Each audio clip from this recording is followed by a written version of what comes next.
Hello, this is 6 Minute English from BBC Learning English. I'm Neil. Sam. We often hear phrases such as dream big or reach for the stars, which reflect an optimistic of life. Are you an optimist, Sam?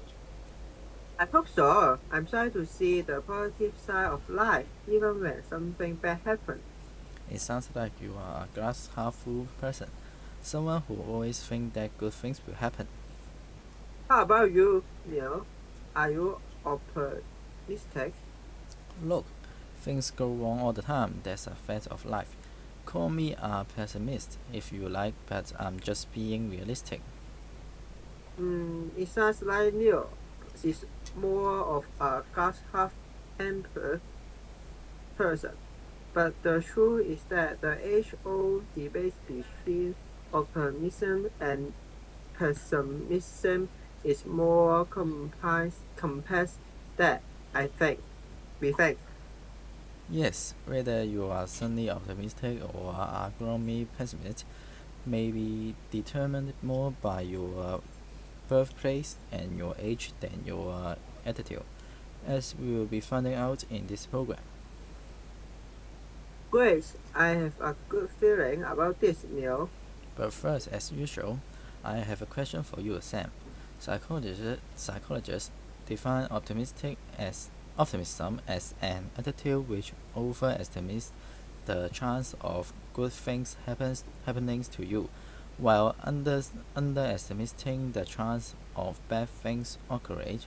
So, what proportion of the British population do you think describe themselves as optimistic? Is it A 20%, B 50%, or C 80%? I will shoot the last 16%, but then I'm optimistic, so I will say that. Okay, Sam will find out if your optimistic answer is the correct one later in the program. Someone who probably wouldn't agree with you though is BBC World Service listener Hannah. Hannah grew up in Germany before moving to the United States. She thinks Americans tend to be more optimistic than people back home in Germany, as she told BBC World Service program Crowd Science. I think the stereotypical perception of Germans is that we are quite pessimistic, and that kind of tends to come across as being a bit of a Debbie Downer, when in actuality, Germans just tend to be avoid partners for all eventual negative eventuality as well. So, that's kind of us being pessimistic but actually being cautious, as opposite to, for example, what I have noticed in America, that a lot of people tend to be hyper optimistic. I've always admired how Americans tend to be able to sugarcoat everything. As there is a typical pessimistic Hannah sometimes feel like a table downer. Its expression is America's slang for someone who makes others feel bad by focusing on the debilitating aspect of things. Americans, on the other hand, are typical seen as optimists who tend to sugarcoat things, make things seem better than they really are.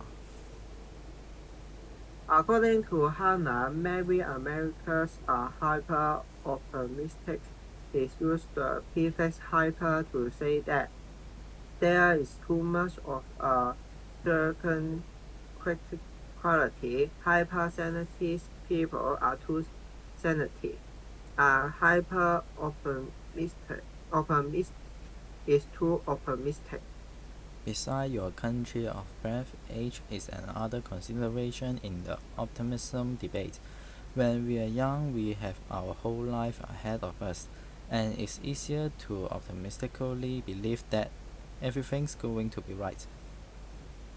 The belief that everything's going to be fine is called the optimist, optimism bias is not fixed but changes as we age.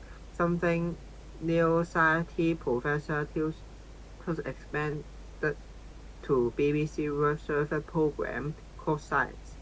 So it's quite high in kids and teenagers. They think, oh, everything's going to be fine, and then it goes down, down, down, and it hits rock bottom in your midlife, at which point the optimist bias is relatively small and then it starts coming up again and is quite high in the early po- population and that's go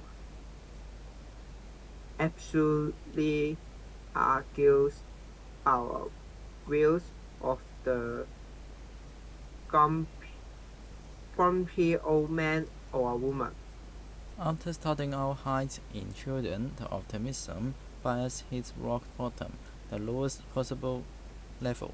In middle age, often because of work pressure, family responsibilities, or caring for elderly parents.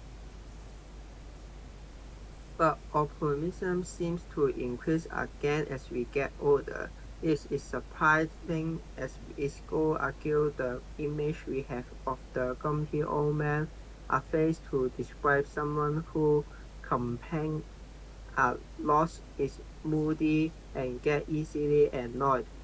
Optimistic women, meanwhile, can look forward to longer, heavier lives. Good news for you then, Sam. But I'm sticking with my pessimism. If I anticipate things going wrong, I don't get disappointed when they do. That's actually a fair positive way of looking at things, Leo, but I'm not sure with most people will agree with you. Or maybe the world is depend on the answer to your question. Wait, I asked Sam what proportion of British people describe themselves as optimistic. And optimistically, I'd say it was C, 18%. Which was the correct answer. Of course, it was. Whether you expect good or bad things to happen to you, you are probably right. So why not focus on the sunny side of life, Neil? That ways you have got nothing to lose. Okay, let's recap the vocabulary from this program, Sam. You are greetingly a glass half full person, someone with an optimistic attitude to life. And you are something of a triple downer, America's snack for someone who's bringing everyone down by talking about the negative side of things. If you sugarcoat something, you make it appear more positive than it really is. The previous hybrid is used before an adjective to show having too much of that quality. For example, hypercritical means being too critical. If something hits rock bottom, it reaches its lowest positive level. And finally, the phrase "greeny old man" can be used to describe someone who always complains, is intolerant, and gets annoyed easily. A bit like Neil. Unfortunately, our 6 minutes are up, but join us again soon for more trending topic and useful vocabulary here at 6 Minute English. Goodbye for now. Bye.